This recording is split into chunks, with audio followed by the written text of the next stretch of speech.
partir de agora, os processos que envolvem o feminicídio em tramitação na primeira vara do júri vão receber uma tarja na cor lilás, uma forma de rastrear as vítimas e chamá-las para o acolhimento.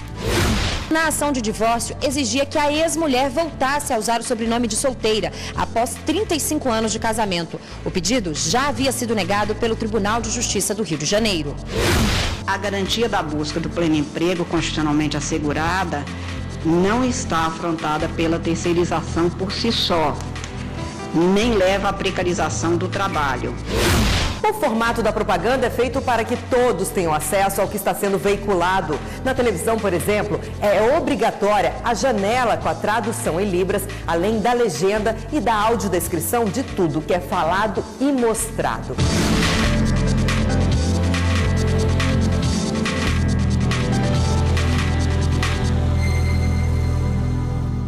Olá, boa tarde. Boa tarde.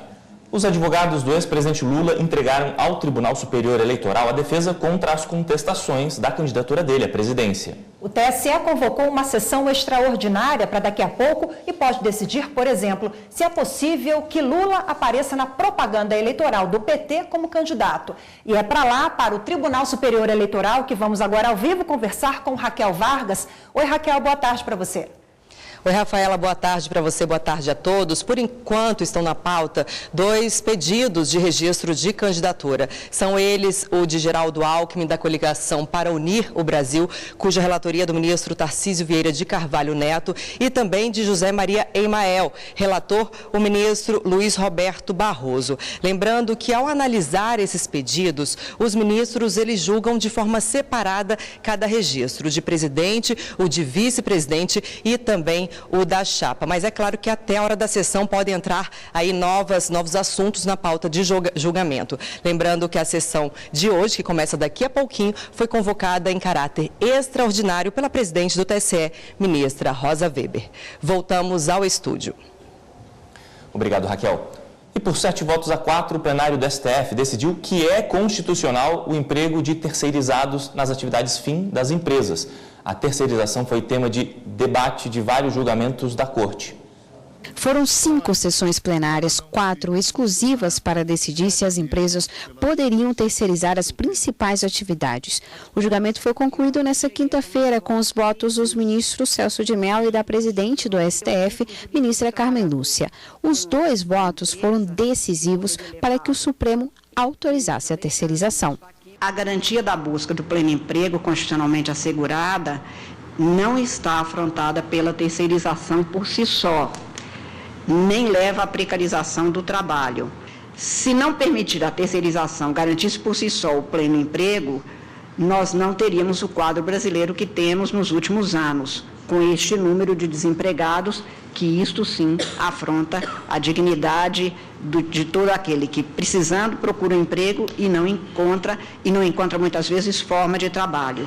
A terceirização, notadamente em face de sua nova e recente regulação normativa, não acarreta, segundo penso, a temida precarização social do direito do trabalho, nem expõe o trabalhador terceirizado a condições laborais adversas que possam reeditar em inaceitável retrocesso social, anacrônicas situações de insuportabilidade jurídica e social em desfavor desses mesmos trabalhadores. O tema fez parte de 2 processos, uma ação da Associação Brasileira do Agronegócio e um recurso da Cenibra, empresa de celulose. Ambas questionaram decisões da Justiça Trabalhista que limitavam a terceirização por causa de uma súmula do TST. Agora, como o recurso tem repercussão geral, as ações ainda não concluídas e que estavam em tramitação em outras instâncias e também anteriores à reforma trabalhista de 2017 devem adotar o entendimento do STF. A Polícia Federal prendeu agora de manhã o ex-secretário de Saúde do Rio de Janeiro, Sérgio Cortes. A prisão faz parte da Operação Lava Jato e é a 3ª fase na área de saúde no Rio. A repórter Evne Araújo tem agora outras informações ao vivo para a gente.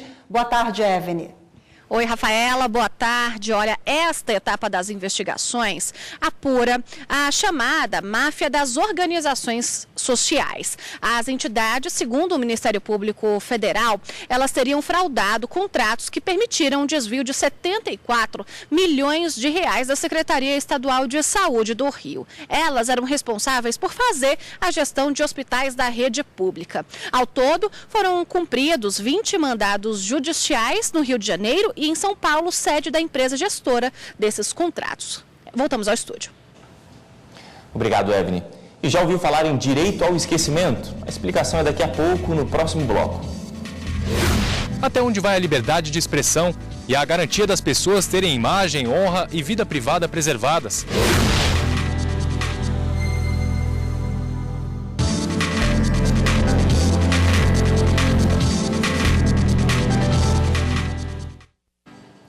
Brasileiros têm o chamado direito ao esquecimento. Ele tem o principal objetivo de permitir a preservação da honra, intimidade e privacidade. Mas com os avanços da internet e questionamentos sobre até onde vai a liberdade de expressão, o tema voltou a ser discutido. Está no artigo 5º da Constituição de 1988. São invioláveis a intimidade, a vida privada, a honra e imagem das pessoas. Qualquer descumprimento pode resultar em indenização. O direito ao esquecimento pode ser aplicado em diversos casos. Até condenados pela justiça já pediram para que os nomes deles fossem desvinculados dos crimes, por exemplo, em páginas de busca e livros. Os avanços da internet são alguns dos fatores que fizeram a discussão ser retomada. Até onde vai a liberdade de expressão e a garantia das pessoas terem imagem, honra e vida privada preservadas?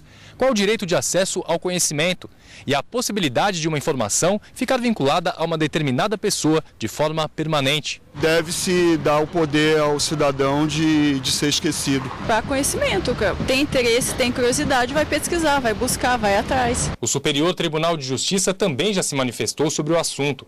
O Supremo Tribunal Federal convocou uma audiência pública para discutir o tema. Foram ouvidos juristas, especialistas, familiares de vítimas de crimes.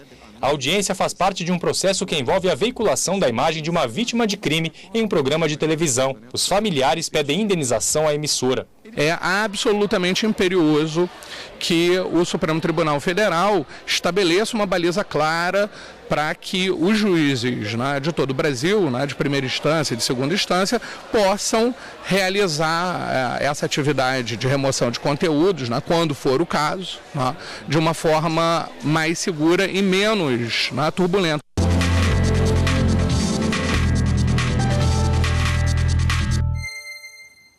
Sobre o assunto, a gente vai conversar agora com o professor catedrático da Faculdade de Direito de Lisboa, Portugal, Dário Moura Vicente. Muito obrigada, professor, pela participação aqui conosco. Obrigado, eu. Boa tarde, professor.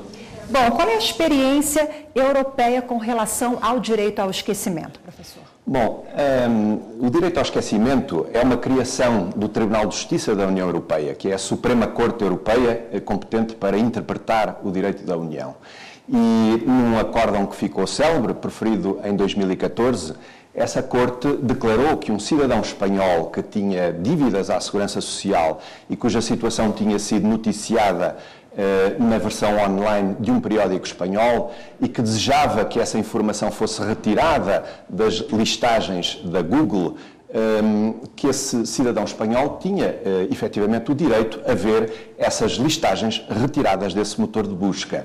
Tinham-se passado 12 anos desde que a notícia tinha saído nesse jornal online, já não havia interesse público no conhecimento dessa informação e esse cidadão queria refazer a sua vida, na realidade como advogado, e essa situação prejudicava a sua reputação. Então a Corte entendeu que ele tinha efetivamente a possibilidade de requerer a retirada desses links para esses jornais onde se noticiava a sua situação. Ou seja, manter esses links ali, qualquer pessoa poderia buscar e relembrar essa situação, ficava ruim para a pessoa, é isso, né? Exatamente. E não havia verdadeiramente, segundo o Tribunal, um interesse público em que essa informação continuasse disponível através desses links.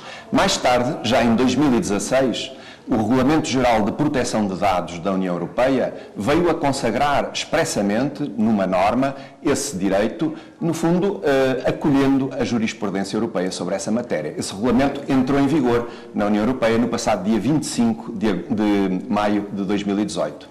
O Brasil, então, aproveitou esse aprendizado europeu e trouxe para cá essa legislação? Eu creio que sim. Efetivamente, a Lei Brasileira sobre a Proteção de Dados, publicada este mês de agosto e que entrará em vigor no ano 2020 para o vosso país, é uma lei altamente inspirada no Regulamento Europeu de Proteção de Dados. Talvez um pouco mais concisa, mas, em todo caso, encontram-se lá muitos elementos que provêm do Regulamento Europeu, entre os quais esse direito ao esquecimento, que aparece com o nome de direito ao apagamento na lei brasileira. Agora, professor, como conciliar, o direito ao esquecimento ao direito à informação? Essa é a grande questão que coloca esse novo direito, porque o público também tem interesse em receber informação pessoal que está disponível online.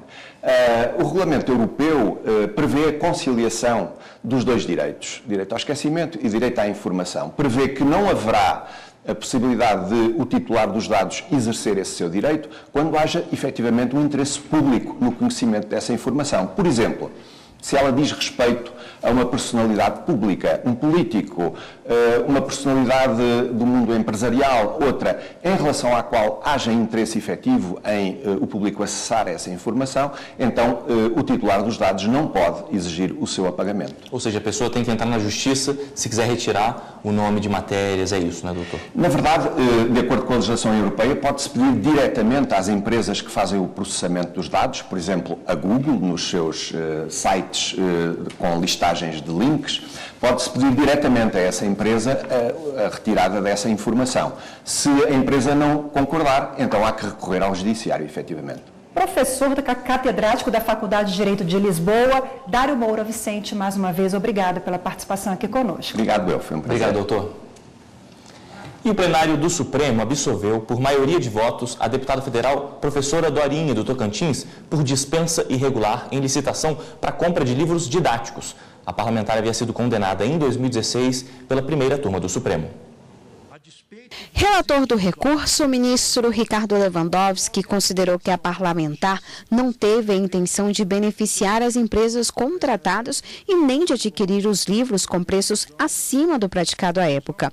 O ministro votou para absolver a deputada professora Dorinha. Apesar de reconhecer que compras em grande escala diretamente do distribuidor possam conduzir a descontos maiores que aquelas realizadas no varejo em livrarias, forçoso é concluir que não existe nos autos prova segura ou extreme de dúvida razoável no sentido de que os preços pagos pela SEDUC, pela Secretaria, foram de fato superiores aos praticados no mercado. Por outro lado, os ministros Edson Fachin, Roberto Barroso e Marco Aurélio votaram para manter a decisão da primeira turma, que condenou a parlamentar a 5 anos e 4 meses de prisão.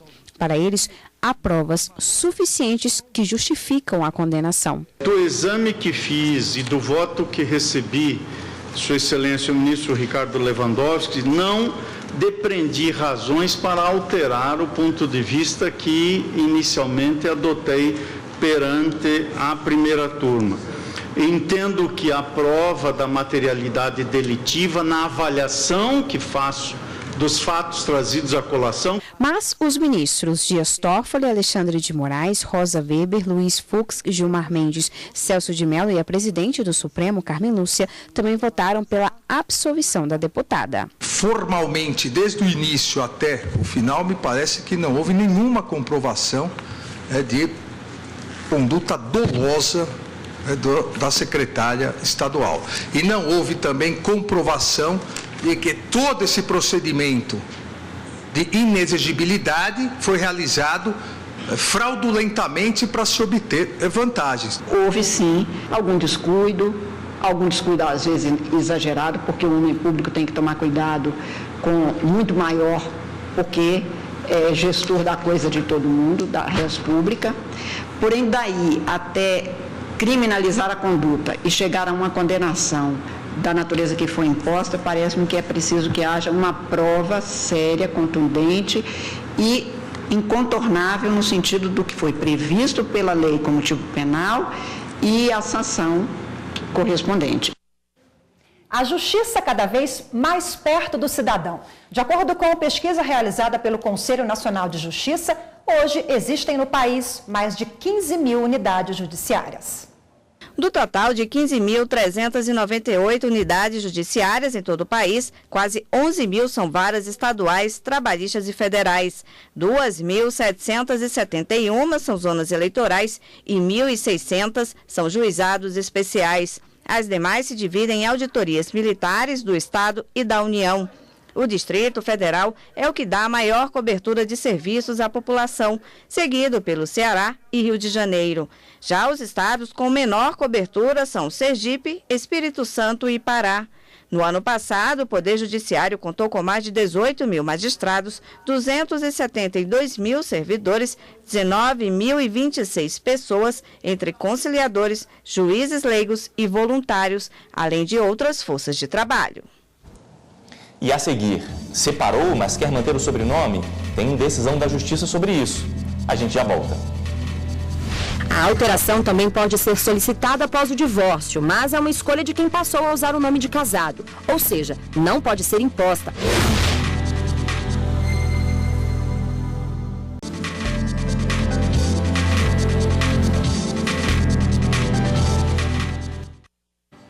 Atenção, pais de crianças de 1 a 5 anos. A campanha nacional de vacinação contra o sarampo e a pólio termina hoje. A meta era vacinar 95% das crianças, mas até o momento esse índice está em 76%. Ainda falta imunizar 2,5 milhões de crianças. Por conta disso, o Ministério da Saúde orienta que estados e municípios que não atingiram a meta abram os postos de vacinação no sábado, ou seja, um dia a mais de campanha. Começaram hoje as transmissões da propaganda eleitoral no rádio e na televisão. Veja agora as regras dessa, que é uma das principais ferramentas dos candidatos na disputa. A propaganda no rádio e na TV começa a 35 dias da antevéspera do primeiro turno. Tempo precioso para quem precisa conquistar votos. A veiculação será feita em horário gratuito, conforme determina uma resolução do TSE. No caso do rádio, a propaganda será às 7 horas da manhã e ao meio-dia. Já na TV, será a 1 hora da tarde e às 8h30 da noite. A propaganda dura 25 minutos. Para presidente da República e deputado federal, a propaganda será veiculada às terças, quintas e sábados, com 2 inserções de 12 minutos e 30 segundos cada. Para senador, ficam reservadas as segundas, quartas e sextas, com 2 entradas de 7 minutos. Nesse mesmo dia serão as propagandas dos candidatos a governador, deputado estadual ou distrital, com 9 minutos de duração cada. A ordem de veiculação da propaganda em rede foi definida por meio de sorteio realizado pelo TSE. O formato da propaganda é feito para que todos tenham acesso ao que está sendo veiculado. Na televisão, por exemplo, é obrigatória a janela com a tradução em libras, além da legenda e da audiodescrição de tudo que é falado e mostrado. Detalhes que são de responsabilidade dos partidos e das coligações. Além disso, também deve aparecer a identificação de que se trata de uma propaganda eleitoral gratuita. Quanto ao tempo de cada candidato, a divisão é proporcional à representação dos partidos na Câmara dos Deputados de acordo com o último pleito. 90% são distribuídos segundo o número de deputados federais que cada partido elegeu em 2014. Os 10% restantes são divididos igualmente entre todos. Enquanto uma das chapas tem mais de 5 minutos de propaganda por inserção para presidente, outras 6 chapas têm menos de 10 segundos. Este advogado eleitoral explica que os candidatos irão tentar compensar essa desvantagem com a propaganda na internet. Para as eleições agora de 2018, nós temos uma possibilidade do candidato, da candidata se apresentar por meio dos sítios eletrônicos, por meio das mensagens eletrônicas, do impulsionamento de conteúdo nas redes sociais e na própria internet. Mas será que com os grupos de conversa online, redes sociais a todo vapor, o eleitor ainda estará de olhos e ouvidos atentos ao horário gratuito? Sim, com certeza, porque a gente vê as propostas, vê quais são os projetos, e é bom que você tira toda e qualquer dúvida sobre o candidato, candidata. Pesquisar bem os candidatos, ver o que eles estão fazendo, planejando para o futuro, né? E atenção, eleitores que vão votar em trânsito em outubro. A partir da próxima segunda-feira serão divulgados os locais de votação. Vale conferir logo e anotar certinho para evitar confusão e atrasos na hora de ir às urnas.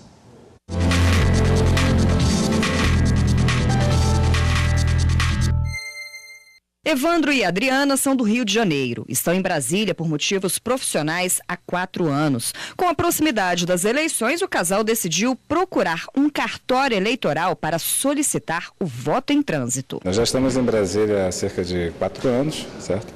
Mas por questões até familiares e operacionais, a gente optou por não transferir o título para cá ainda. E tendo em vista a importância dessa eleição, que é uma eleição realmente bastante atípica, nós optamos por votar, não justificar o voto. E por isso nós resolvemos vir aqui ao TSE e foi muito rápido, graças a Deus, foi tranquilo e viemos aqui e esperamos poder participar do processo eleitoral no primeiro e no segundo turno e contribuir para o futuro do país, se for assim for. Bem importante, ainda mais a fase que a gente está vivendo no nosso país, né? A gente poder participar dessa forma é bem gratificante e importante, né?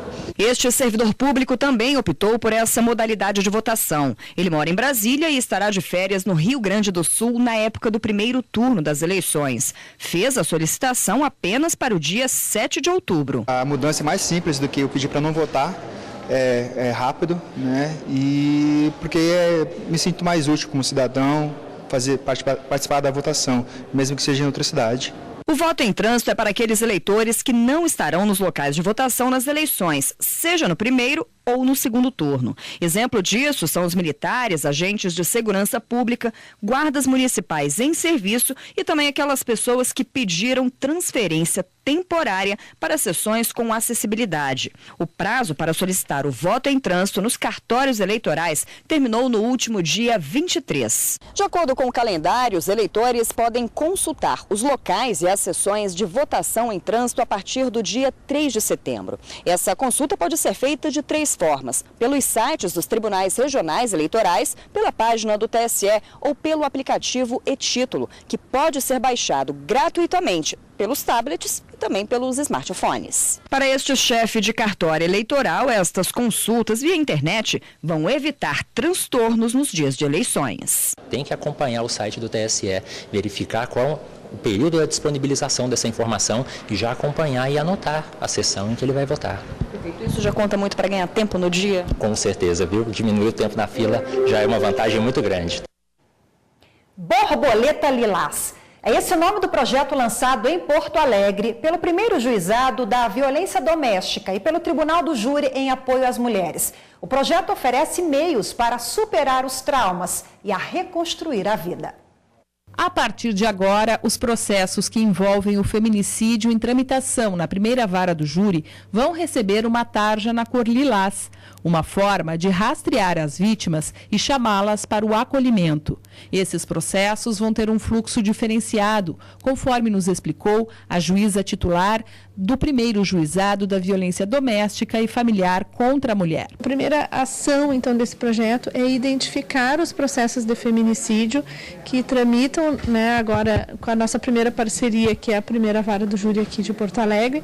Então, esses processos vão ser identificados. Então, aqueles processos de feminicídio que até então viviam na invisibilidade, né, junto com milhares de processos outros também de mortes, eles passarão a estar num escaninho identificado e, em razão disso, vai ser possível, então, os encaminhamentos, né, dos envolvidos na situação de violência para cá. Nas criações da amostra apresentada na semana, estão refletidas as emoções das vítimas que frequentam os grupos de apoio realizados pelo juizado. As bonecas são feitas por elas antes de entrarem para as audiências. No centro, estão representadas por figuras femininas que tentam deixar para trás todo o sofrimento vivido. Ao redor, a rede de apoio, que dá suporte para que elas conquistem a autoestima e a segurança outra vez. Na arte, os sentimentos vêm à tona. À primeira vista, tudo está tão colorido, mas não é bem assim. Por mais colorido que pareça, na verdade carrega muita emoção e uma emoção muito dolorosa, muito sofrida, com muita mágoa.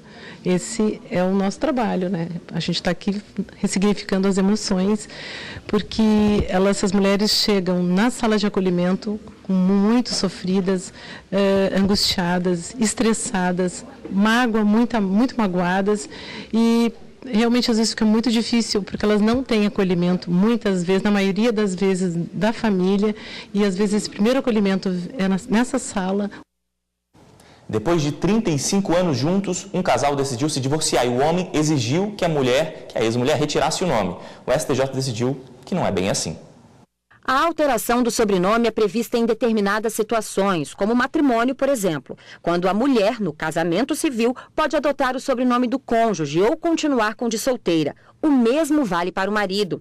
A alteração também pode ser solicitada após o divórcio, mas é uma escolha de quem passou a usar o nome de casado, ou seja, não pode ser imposta, já que se trata de modificação substancial.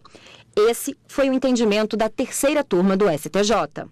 A questão foi discutida pelos ministros durante o julgamento de recurso de um ex-marido que, na ação de divórcio, exigia que a ex-mulher voltasse a usar o sobrenome de solteira após 35 anos de casamento. O pedido já havia sido negado pelo Tribunal de Justiça do Rio de Janeiro. No STJ, a ministra relatora da ação, Nancy Andrighi, explicou que a pretensão de alterar o nome civil para excluir o sobrenome adotado por cônjuge envolve modificação substancial em um direito da personalidade e seria inadmissível a mudança revelia, sem que houvessem circunstâncias justificadoras da alteração. A relatora destacou ainda que o direito ao nome é um dos elementos estruturantes dos direitos da personalidade e da dignidade da pessoa humana, uma vez que diz respeito à própria identidade pessoal do indivíduo, não apenas em relação a si mesmo, mas também no ambiente familiar e perante a sociedade. Diante disso, a terceira turma negou o pedido do ex-marido. Boa tarde e até amanhã. Boa tarde.